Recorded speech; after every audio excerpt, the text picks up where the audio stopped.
Nagpapatuloy po ang News at 1. Sa mga oras na ito, dako muna tayo sa palasyo ng Malacanang. Mga mahalagang balita doon.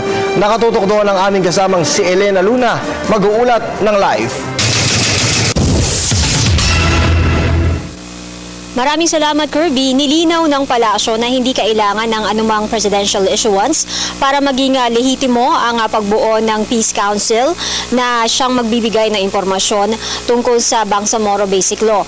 Sa katatapos-tapos lamang na press briefing ni Deputy Presidential Spokesperson Abigail Balte, sinabi niya na hindi kailangan ng executive order o administrative order para dito dahil hindi naman ito gagamit ng pondo ng gobyerno. I don't know why it would be a private group that's not being funded by government. They responded to the president's call to organize themselves, the co-conveners did, and that everything will be done separately and independently. In fact, the president only tasked the two conveners, tas bahala na sila kung sino pa yung idadagdag nila. We have no hand in selection, we have no hand in anything else. They have these community leaders and private individuals have agreed to form this council, again, which will not supplant Congress in any way, to be able to contribute to the national discussion.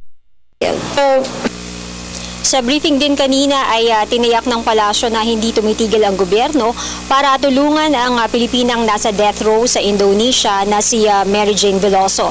Ayon kay Yusek Balte, maging si Pangulong Aquino ay gumawa na ng sariling hakbang para dito, kabilang na ang personal na pakikipag-usap sa kanyang mga counterparts. Ito ay si Indonesian President Joko Widodo at ang dating presidente ng Indonesia na si Susilo Bambang Yudhoyono.